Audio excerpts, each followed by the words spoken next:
We are just 1 week away from the start of the Democratic National Convention. And for the first time in months, all eyes are on former Vice President Joe Biden. Our Politics Monday team is here to mark the moment. That's Amy Walter of the Cook Political Report and host of Public Radio's Politics with Amy Walter. And Tamara Keith of NPR. She also co-hosts the NPR Politics Podcast. Hello to both of you. It's great to see you on this Monday. So, Amy, all eyes are on Joe Biden. He's been able to let Donald Trump have most of the spotlight for almost all the time. What kind of pressure is on Joe Biden at this moment?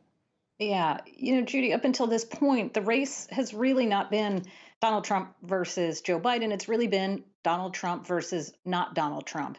Now, part of the reason that Joe Biden also hasn't gotten a lot of the spotlight is Donald Trump doesn't see enough of it, right? He likes being in front of the cameras, constantly having that level of attention. And so, in order to make the race a referendum on Joe Biden, he's got to give Joe Biden time to get in front of that camera. You're right that this coming week, we're going to see a lot more in the next 2 weeks of Joe Biden.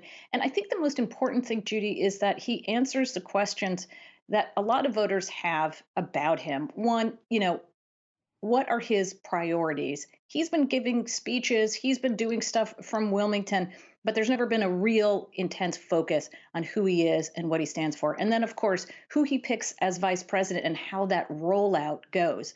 Does it go over among Democrats very well? How does the media portray it? How does he look and sound introducing this person in what will be his very first big decision that he's made as a candidate?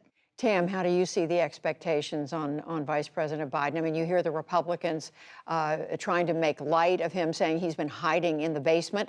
Now is his chance to come out. Yeah, and that hiding is by design. There have been numerous opportunities where Joe Biden could have tried to get in on a Trump news cycle, and the Biden campaign purposely did not jump in on that news cycle, in a way, not taking the bait. And that's a contrast with past people who have run against President Trump. One question is, there is so much other news happening right now. Will Joe Biden and his running mate be able to dominate the news? Will they even be able to dominate the political news? And part of that may depend on how negotiations go over these coronavirus relief packages.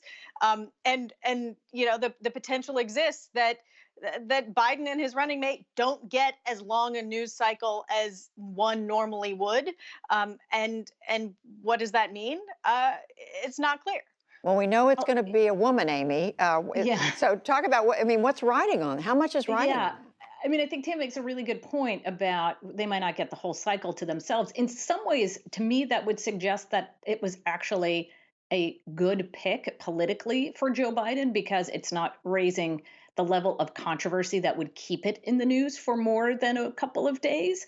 What seems to be writing on it is this. He has said, yes, Judy, he's going to pick a woman. But over the last couple of weeks, the impression is that he's going to pick a woman of color. And you've seen so many women who have been brought up on the national Sunday shows, who've been getting full profiles in national newspapers. I think that the expectation has been raised so high that this woman that he picks will be a woman of color, that if he doesn't, that becomes much more of the story, and that the president spends, I'm sorry, that Vice President Biden spends most of his time in rolling this out, explaining why he chose someone who's not a woman of color. So given that, Tam, the pressure's on him to do exactly that, which may be his inclination anyway.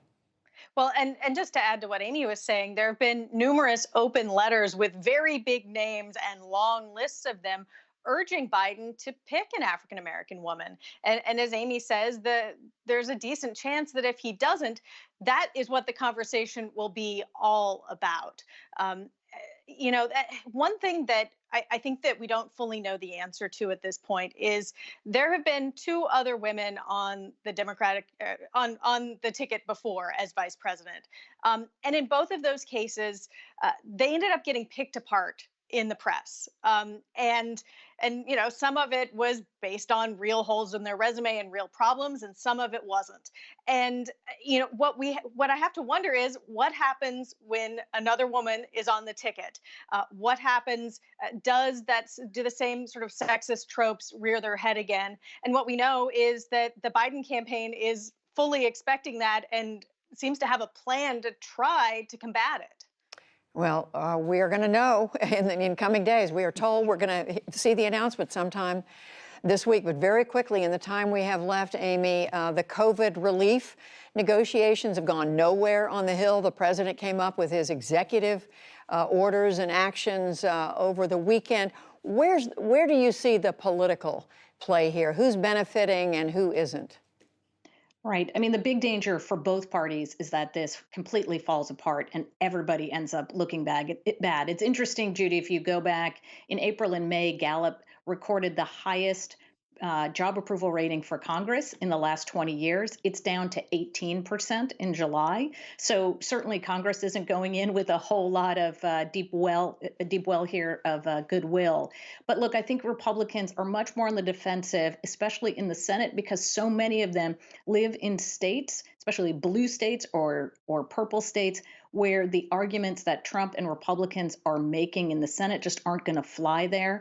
They do want to be able to campaign on bringing home money to, especially to these state and local governments who are struggling right now, and many of them are struggling with financing things that voters care so much about, education. And Tam, how do you see the politics shaking out here? Yeah, I mean, the other big risk here is if they can't come up with something, people have already lost unemployment benefits. Now the president is talking about trying to create a way, but already states are pushing back, saying that it's problematic. They don't have the money, that it's going to be logistically challenging. The Treasury Secretary is saying it could take a couple of weeks, and that may be optimistic. All the while, there is economic suffering, and the real risk is that the economy ends up suffering further while this political fight goes on, and that the ground shifts underneath both Democrats and Republicans. None of this is happening in a vacuum, as both of you are pointing out. Tamara Keith, Amy Walter, thank you both. You're welcome.